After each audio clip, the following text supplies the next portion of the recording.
Are you crazy? Or is someone's passive aggressiveness getting to you? Well, I'm going to show you how to recognize passive aggressive behavior so that you can do something about it. Keep watching.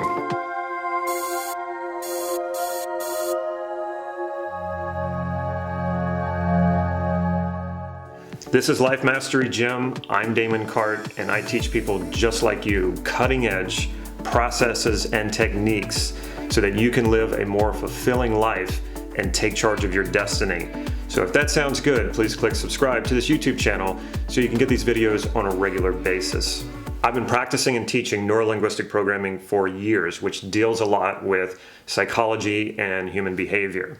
And what I'm going to teach you in this video is how to become immune to passive aggressiveness so that you can get on to bigger and better things and enjoy your life more and enjoy your work life more. Most people encounter passive aggressive behavior in the workplace with their coworkers, but you can also encounter it in personal relationships with family members, perhaps even a significant other. Passive aggressive behavior can range from anywhere from just someone ignoring you to what they call gaslighting, which is basically just making you feel like you're crazy and that everything's always your fault and that you've done something wrong. If you think that you're the target of passive aggressive behavior, type in yes in the comments right here below. I'm just curious. I'd like to know how many of you actually feel like you're being targeted.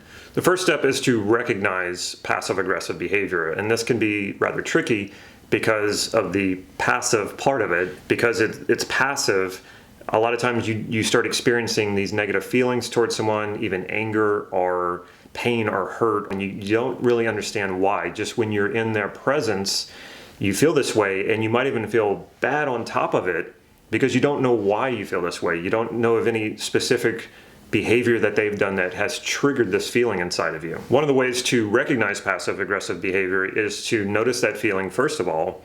And then, does that person often treat you or presuppose that you did something wrong?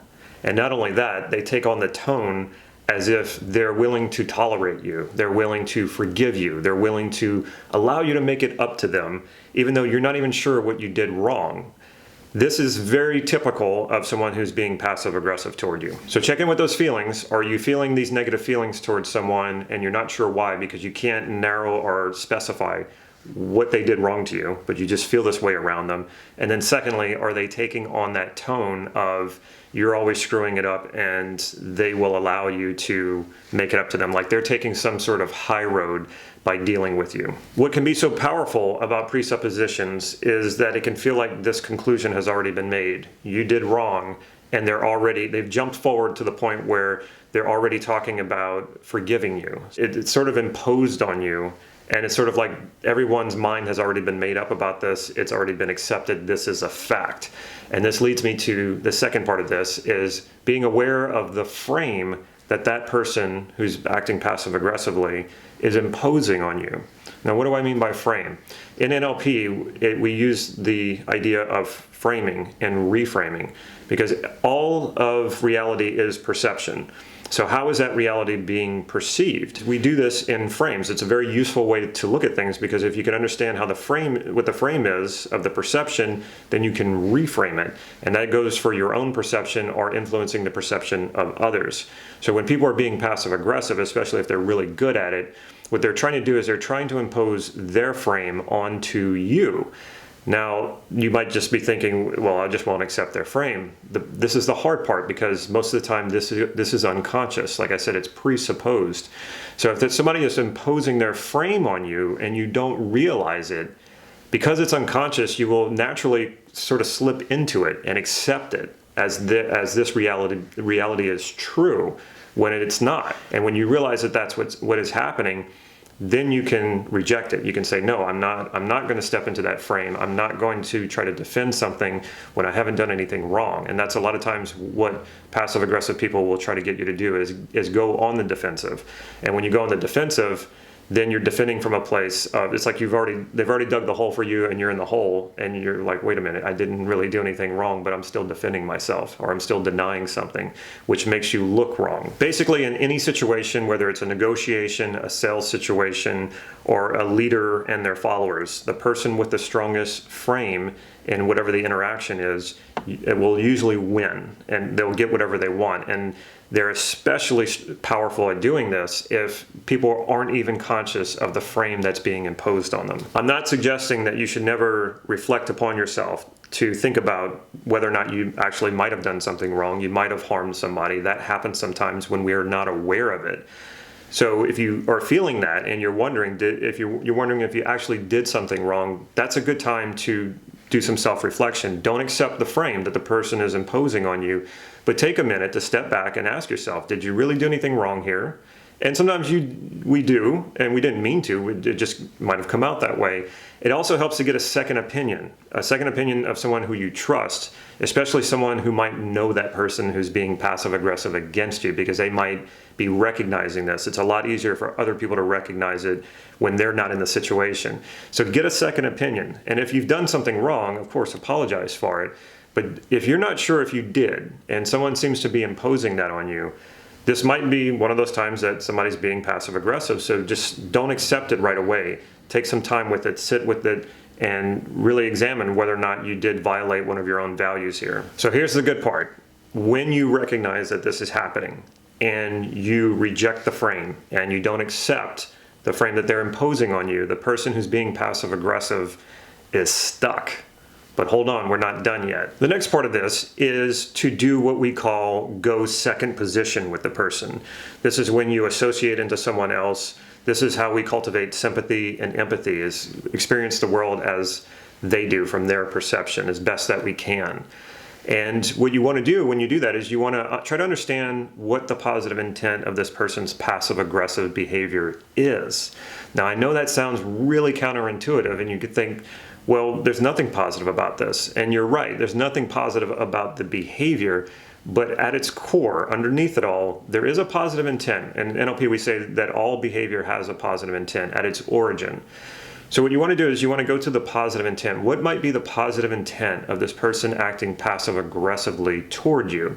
Because chances are this is a strategy that they learned early in life to get what they want. And there might actually be something that they want, they don't know how to communicate it. So they act out passive-aggressively toward you. And in some cases, they might not even be conscious that they're doing this. So when you go second position and you find what their positive intent is and you gently call it out, you have a real opportunity here to resolve something or help somebody resolve something and in a way that you can both get what you want. And that brings me to the other part of positive intent is find out what your own positive intent is in the situation. So what do you want out of this situation? You recognize the person's acting passively aggressively toward you. You go second position, you try to understand what it is they're after. And then you ask yourself, well, what would you like out of this situation? And this is hard to do because when someone's acting that way toward you, the tendency is to feel emotions like shame, blame, guilt, fear, anger. And it's hard to get rational and say, okay, what do I actually want out of this? It's easy for those emotions to blind us. 'Cause like I said, when someone's acting this way around you, the tendency is just you don't feel good about yourself. You don't feel good when you're around that person, but you think it's about you. So step out of these emotions and then ask yourself, in an ideal way, what would you like out of this? What would you like out of calling out their passive-aggressive behavior?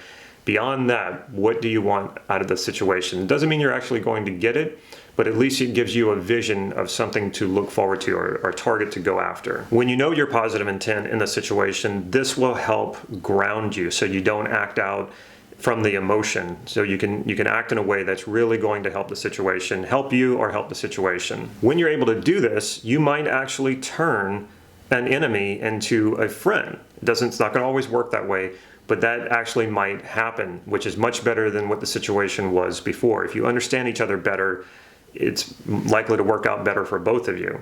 Now, the opposite may be true. They may deny their passive-aggressive behavior. If you call it out, you start out gently, they deny it, you become more overt about it, they might continue to deny it.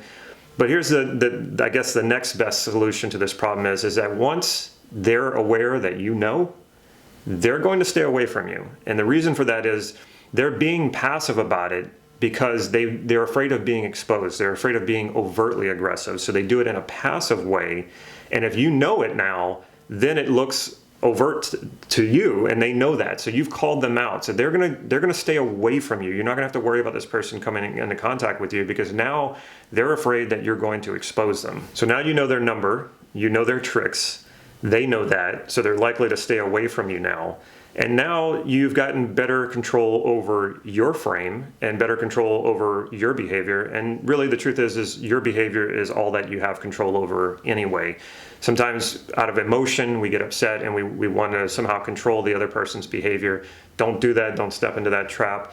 Remember, you want to become really grounded, know your positive intent, know what you want out of a situation, expose the other person if you need to, and then that's maybe the best that it's going to get. Like I said, it's best if you can turn an enemy into a friend, but if that can't happen, at least you can maintain control over your own frame and over your own behavior. Now, it is possible you could be dealing with an all-out narcissist, and if that's the case, it's likely the person is not just going to go away. A narcissist a lot of times will keep at it, and they can be relentless at times, and at times they can even be dangerous. So if that's the case, then I recommend that you watch this other video that I did on narcissism and how to deal with a narcissist. I'll link that video to this one. So now you know how to recognize passive-aggressive behavior, but you can't do this completely without being able to read nonverbal communication. So what I've done is I've created a free training on sensory acuity and calibration, and you can access that training by going to the link that's in the description below, and it actually gets emailed out to you every single day for 30 days. So you get an understanding of what to do, what to read, and each day has a new challenge and a new exercise for you to do. And what this does is it cultivates your ability to read nonverbal communication, which is more powerful than verbal communication, and it will also make you a much stronger communicator and a much stronger influencer when you can read the communication that's coming from someone that's not being spoken. How do you deal with passive-aggressive behavior? I'd love to hear from you. Let me know in the comments below. And remember, take advantage of this free training that I'm offering by clicking the link in the description. I'll also link it to this video. And if you found this video helpful, click like, and remember to subscribe and also hit the bell so you'll know when new videos are coming out. And last but not least, if you can think of a friend who would find this video useful, please share it with them. Take care.